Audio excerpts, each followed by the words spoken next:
जिन्दगीका आयामहरूलाई प्रेषित गरिदिनु भएको छ कृष्णप्रसाद घिमिरेले।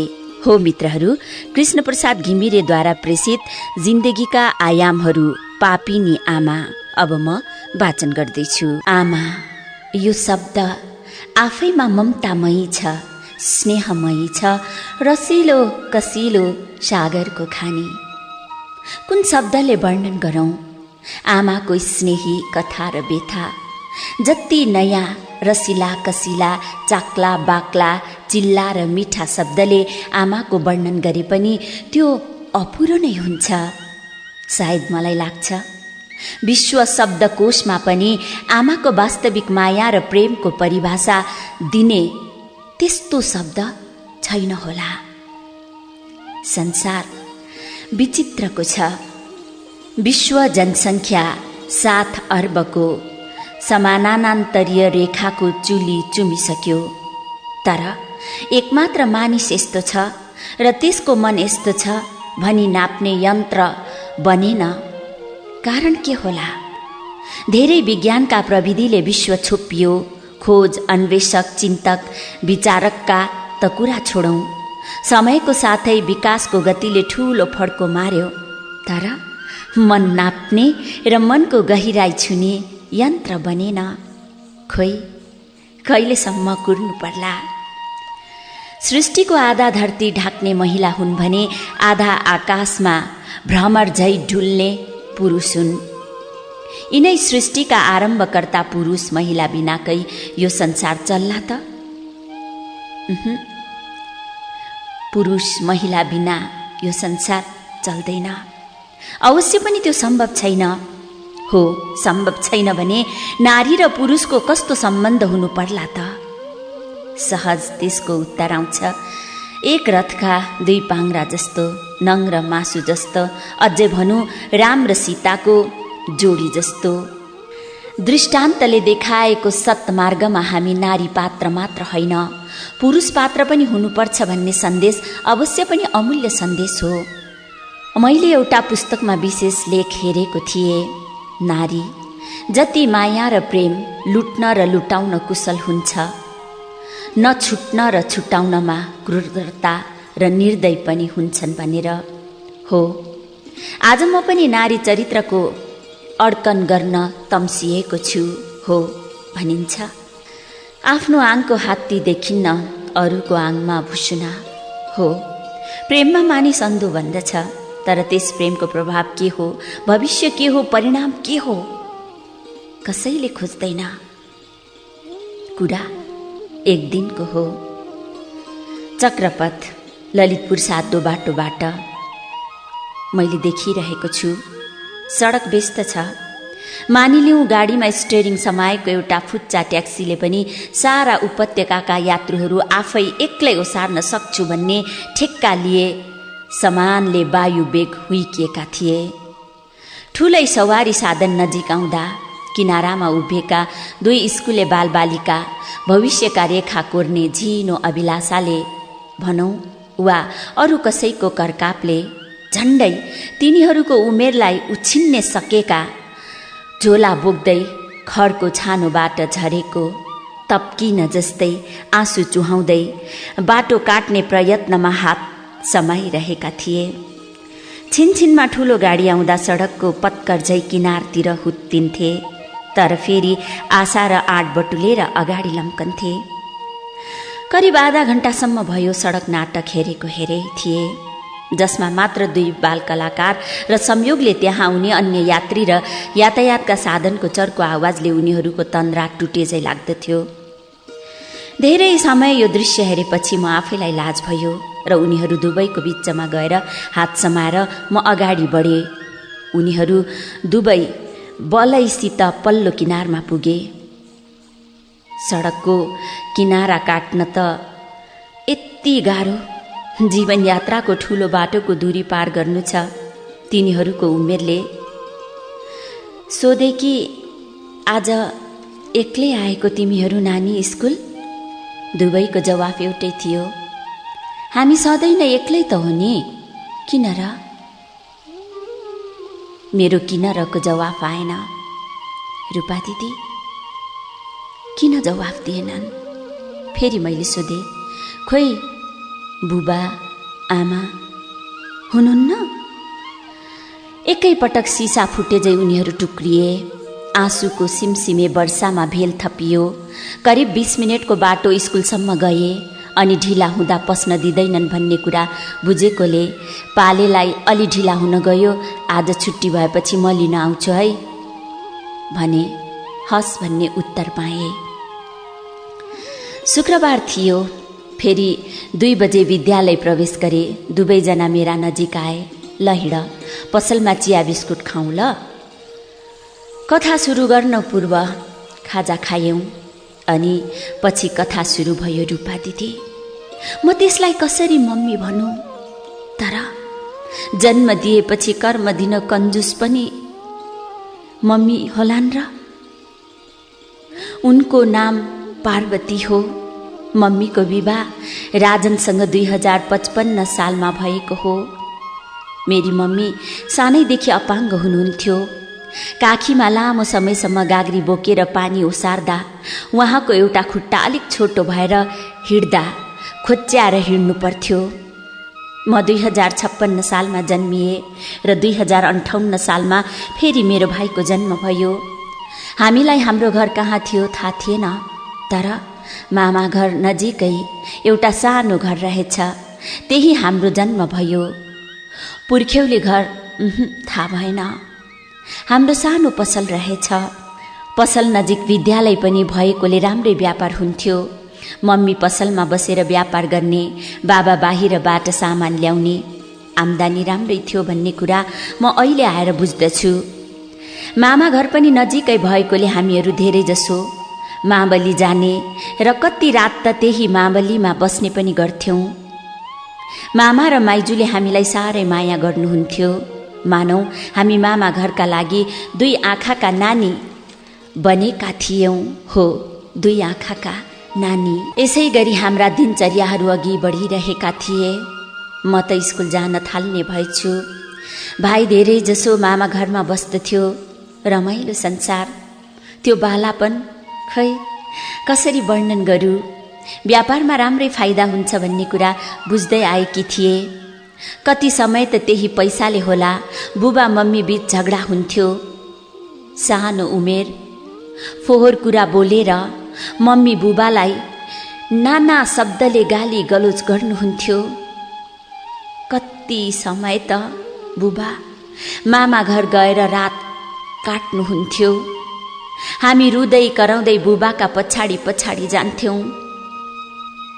उनले भन्दथिन्, मरे मरू, बैरीका पोथ्रा बिना सित्ती मलाई के को चटारो। भाइ त बुबा नभई पानी समेत खाँदैनथ्यो। हाम्रो घरमा दिनदिनै अन्तर कलहको बिरुवा सिमसारको बोझो झै फैलिदो भएछ। म पनि अलिक बुझ्न सक्ने भएकी थिए। कति पटक मम्मीलाई सम्झाउँथे, मम्मी बुबालाई त्यसो गर्नु हुँदैन, उहाँ चाहिँ कहाँ गएर बस्नुहुन्छ नि। उल्टो हातबाट झट्टारो र वाक्य बाण एकै पटक बर्सन्थे। हेर्न, गतिलाको सन्तान भए पो। दिनदिनै यी र यस्ता वाक्य बाण म भाइ र बुबा माथि बर्सन्थे। मात्र धेर र थोर चोखो कोही बस्दैनथ्यो।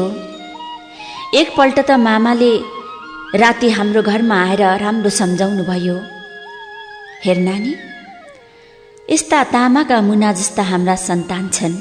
यी सम्पूर्णको जिम्मेवारी तिम्रो हो। हाम्रा ज्वाइँ पनि सोझा हुनुहुन्छ।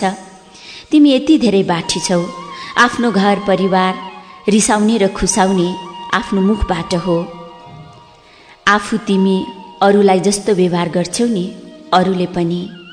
यी आदि कुरा गरेर लामो समय बस्नुभयो र अनि अन्त्यमा मामाले थप्नुभयो, यी नानी बाबु शोभा र शिरीष, तिमीले हेर्न झन्झट लाग्छ भने म हेर्छु, तर पहिलो जिम्मेवारी अधिकार र कर्तव्य भने तिम्रै हो। आफ्नो श्रीमानप्रति कति माया ममता र प्रेम हुनुपर्छ भन्ने तिमीलाई थाहा छ। यही माया ममता र प्रेमको उपहार नै यी कलिला मुना हुन्। नारी संसारको सृष्टिकर्ता हो, मात्र त्यसलाई पुरुषले साथ दिन्छन् र दिनु अनिवार्य पनि छ। तिमी जस्तो आँखाले अरूलाई हेर्छौ, अरूले पनि त्यस्तै आँखाले तिमीलाई हेर्दछन्। जब मामा यति कुरा सम्झाएर जानुभयो, त्यसपछि त झन्के चाहियो हाम्रो घरमा। दिनानुदिन चर्को झगडा। कति दिन त मम्मीले बुबालाई खान पनि नदिने र जे पायो त्यही चिजले हान्न समेत गर्न थाल्नुभयो। ससुरालीमा बस्न आएको भतुवा त हो नि, होइन? जा, तेरो के छ? अहिले जा, भरे जा। भो, त जस्तो जोइटिङले कि श्रीमती हुनुभन्दा त माग्नेको दासी हुनु धेरै आनन्द। यी आदि शब्दले गाली गलौज नभएको त दिनै हुँदैन थियो। हाम्रो पसलमा अनेक थरीका ग्राहक आउँथे। माथला तहमा काम गर्ने शिक्षक, वकिलदेखि लिएर घर बनाउने मजदुरसम्मले आफ्नो भोकको प्यास मेटाउने चौतारी बनाएका थिए। बिहान र साँझ राम्रै व्यापार हुन्थ्यो, तर प्राय दिउँसो चक्कमन्न नै भन्दा फरक पर्दैन। फाट्टफुट्ट कोही आइहाले पनि लामो समय भएका एक गिलास चियाको भरमा घन्टौँ गफ गर्ने। मामा घरको मेरो हजुरबुवा र मम्मीको पनि त्यति राम्रो सम्बन्ध थिएन। अझ भन्नुपर्दाखेरि हजुरबुवाको त्यति राम्रो आवत जावत थिएन। कारण म बताउँछु। हजुरबुबाले हाम्रो पसलमा मदिरा बेच्न राखेको मन पराउनुहुन्न थियो। त्यस्तो व्यापारले पसल छाडा हुन्छ। नानी, दाम कमाइन्छ भनेर जे पनि त गर्नु भएन नि। हजुरबुवाको सायद यो कुरा मम्मीलाई पचेन। मम्मी मामा घर नै जान छाड्नुभयो। हजुरबुबाको कुरा पनि साँच्चै रहेछ। हाम्रो पसलको व्यापार त तातो चियाले भन्दा चिसो चिया र अरू खोइ के पो चलेको रहेछ। जब बुबा सामान लिन बजार जानुहुन्थ्यो, मम्मी र एकजना घर बनाउने ज्यामी तामाङ घन्टौँ बसेर गफ गर्थे र अरू खोइ के। कति बिदाका दिन त हामीलाई जाऊ बाहिर खेल्न भनेर उनीहरू दुवैजना दिउँसै ढोका बन्द गरेर कोठामा बस्थे। यसरी धेरै दिनहरू बित्दै गए। बिस्तारै त्यस तामाङले पनि आफ्नो कोठा हाम्रै घरमा सार्यो। व्यापारी काममा बिहान बेलुका सघाउन पनि थाल्यो। तर यो कुरा कसैलाई पचेको थिएन। समय बित्दै गयो। उनीहरूमा छाडापन खुल्ला हुँदै आयो। पीडा हामी बालकलाई त कति भयो भने मेरो बुबा र मावलीको के कुरा गर्नु। त्यही कारणले एक दिन बुबा राति घरबाट निस्केर हिँड्नुभयो। हामी दिदीभाइ खुब रोयौं करायौं। तर रात निकै गइसकेको थियो। सुन्ने कोही थिएन। सुनेका भए तिनै बेबिचारीले मात्र, अरू कसले सुन्थ्यो र। रुदा रुदै हामी थाकेर घरभित्र पस्यौं। 4-5 दिन जति पछि होला बुबालाई फकाएर हजुरबाले हाम्रो घरमा हुलेर भन्नुभयो, अब पनि यस्तो भए यो घरमा नबस्नु होला ज्वाइँ, एक पटकलाई मेरो बिन्ती। तर के राम्रो हुन्थ्यो र फेरि उही चाला। त्यो चाला घट्दो त कहाँ झन् बढ्दो। धीरताको बन्धन छोडेर बुबाले भन्नुभयो, ल नानी हो, तिमीहरू मामा घर जानु। म अब यस घरभित्र यो अलक्षिणालाई हेर्न फर्किन्न। बरु जोगी भएर हिँड्छु भनेर हाम्रो बुबा निस्कनु भयो। हामीले उही दयनीय कर्म दोहोर्यायौं। हाम्रो चित्कार सुन्ने कसले? ईश्वर भए भन्न सकिएन। आमा त्यही हो। बुबा कता कता एउटा प्रश्न उठ्छ मेरो मनमा। संसारमा जति पनि जोगी छन् त्यसै भएर हो त, त्यसै भएर अब हामीलाई त्यहाँ बस्नु, मसान घाटमा बस्नु भन्दा बढी भयो। मम्मीले अब त हामीलाई बाटोको काँडा सम्झन थाल्नुभयो। हामी नभए बाटो खुल्ने अरे। दुवैजनाका खास खुसकुरा हुन्थे। एउटा त पन्छियो, यी अब अश्लीलताको पराकाष्ठा नागेको थियो। अब तिनीहरू त्यहाँ रङ्गमञ्चमा कलाकार बनिरहन सकेनन्। राति मध्यरातमा घरका सम्पूर्ण मालताल गाडीमा राखेर हाम्रो डेरा मनमै जुसर्यो। हामी सबै त्यहाँ पुग्यौं। करिब 1 महिना जति त्यहाँ बसेपछि हाम्रो पारिवारिक चालचलन र व्यवहार देखेर घरबेटीले यो हाम्रो घर वेश्यालय होइन भनेर घर छोड्न कडा आदेश दिए। त्यहाँ 1 महिना जति बसेर भाडा नतिरी उही राति भागेर भक्तपुर सूर्य विनायक पुग्यौं। मावली र अन्य आफन्तजनले हाम्रो उद्धारका लागि धेरै प्रयत्न गर्नुभएको हो, तर बिरालाका हातमा परेका मुसाका छाउरा झै खेलाइ खेलाइ मर्दै थियौं, मार्दै थिए। करिब 3 महिना गुप्तवासको सजाय हामीलाई दिइयो। सायद व्यापारको पैसा सकिएर होला पनि। त्यहाँबाट पनि हामीलाई भगाएर नुवाकोट त्यही तामाङको घर लैजाने योजना बन्यो। हामी मानिल्यौं त्यहाँ पशु समान थियौं। अलिकति पनि मानवीय व्यवहार थिएन। अब हाम्रो भविष्य अन्धकारतिर र ज्वालामुखीमा भाँसिएको अनुभव गर्न थाल्यौं। थोरै खानेकुरा र जे दियो त्यही खाएर पेट भर्ने आदत बसाल्यौं। तर अब काठमाडौँ बाहिर जाने, त्यो पनि गाडीमा 2 दिनको बाटो। आमा शत्रु समान छे। अब त के गर्ने? साह्रै पिरोल्न थाल्यो। भाइ रुदा भोक र प्यास भनेर एकहोरो चिच्याहाट गर्दथ्यो। तर सुन्नेको एक दिन सब सामान ठिकठाक पारे र त्यहाँबाट पनि राति नै कुलेलाम ठोक्ने योजना बनाए। हामी नतमस्तक ती दृश्य हेर्न विवश थियौं। नभन्दै उही राति कहाँ जाने के गर्ने गन्तव्य विहीनताको यात्रा आरम्भ भयो। भोलिपल्ट साँझ पख गाउँ पुग्यौं। ठुला ठुला पहाड, कहिल्यै नदेखेको गाउँ। हामी के गर्ने कसो भन्ने केही बुझ्दैनथ्यौं। त्यहाँ कति दुःख र कष्ट रहेछ, खोइ कसरी भनौँ म। घाँसको मुठो समेत नसमाते कि मलाई घाँस काट्न नसके पनि बोक्न लैजान्थे। के गर्नु? यहाँ त काम गर्दा त खान पाइँदैन, काम नगर्दा के पाउनु? के गर्छौ? आफ्नो बाबुले नहेरेपछि यस्तै हो, काम गर्न सिक। यी आदि कुराले हामी दुवैलाई खोज्थे। हामी काठमाडौँबाट त्यहाँ जानु अघिदेखि नै त्यो तामाङ बिरामी भएको थियो। धेरै दिन कोठामा सुतेको थियो। ऊ आफ्नो घर पुग्दा त धेरै नै बिरामी अवस्थामा थियो।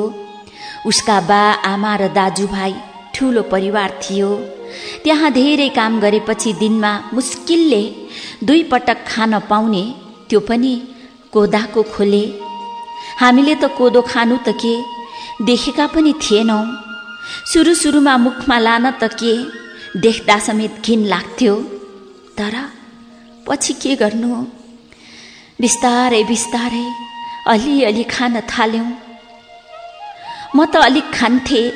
भाइ भात भई खाने, त्यो त हेर्दै हेरेन भाइले।